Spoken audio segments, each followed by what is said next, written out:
रात के करीब 1 बजे थे। राजीव कच्चे जंगल के रास्ते से होकर अपने पैतृक गांव दुंधा की ओर बढ़ रहा था। यह रास्ता वह बचपन में कई बार तय कर चुका था, लेकिन 2 साल बाद लौटने के कारण आज उसे यह जंगल भी अजनबी लग रहा था। चप्पलों की आवाज के बीच अचानक उसे एक औरत के रोने की चीख सुनाई दी। कोई मेरी मदद करो, कोई मेरी मदद करो। राजीव ठिठक गया।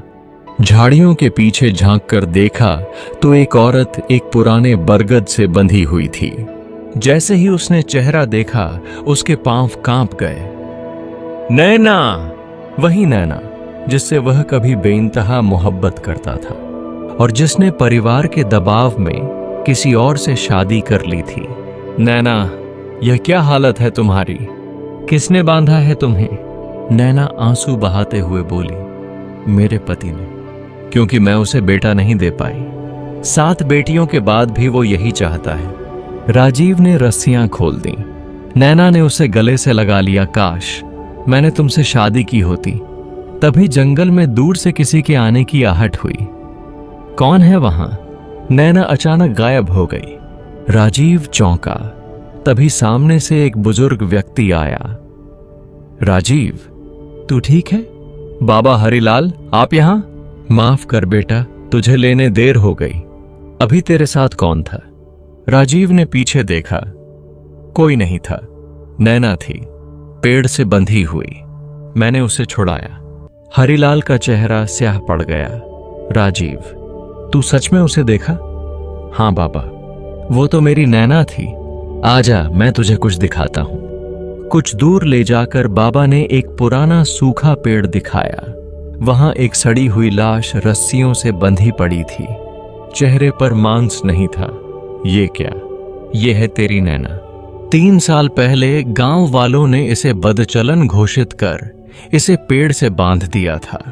रात को जंगली जानवरों ने इसका काम तमाम कर दिया। राजीव की आंखों से आंसू बहने लगे। नहीं, वो तो जिंदा थी अभी। नहीं बेटे, वो नैना नहीं थी, वो स्त्री छलावा थी। स्त्री छलावा? हाँ, एक तांत्रिक ने कभी एक औरत के पिशाच रूप को मटके में बंद कर इस जंगल में गाड़ दिया था, पर मटका टूट गया और तब से वो पुरुषों को अपनी मोहक छवि से फंसाकर मारती है। हमें जल्दी गांव लौटना चाहिए। राजीव और बाबा दौड़ने लगे, पर कुछ ही देर में बाबा गायब हो गए।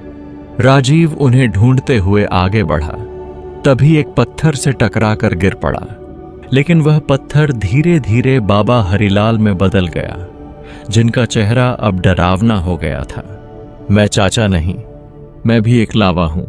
छलावा ने राजीव का खून पीना शुरू कर दिया। तभी एक चाकू उसकी पीठ में धंसता है और वह चीखते हुए गिर जाता है। राजीव ने देखा, सामने नैना खड़ी थी। मैं तो मारी गई थी, वो छलावा था। तू असली नैना है? हाँ, मैं डर के मारे छुप गई थी, तुम्हें बचाने आई थी। राजीव ने राहत की सांस ली। चलो तालाब के किनारे रात बिताते हैं, वहां छलावा नहीं आ सकते। दोनों तालाब किनारे पहुंचे। नैना ने कहा, मुझे तुम्हारे सीने पर सिर रखकर सोना है। राजीव मुस्कुराया, लेकिन उसकी नजर नैना के हाथ में पकड़े चाकू पर पड़ी। चाकू मुझे दो।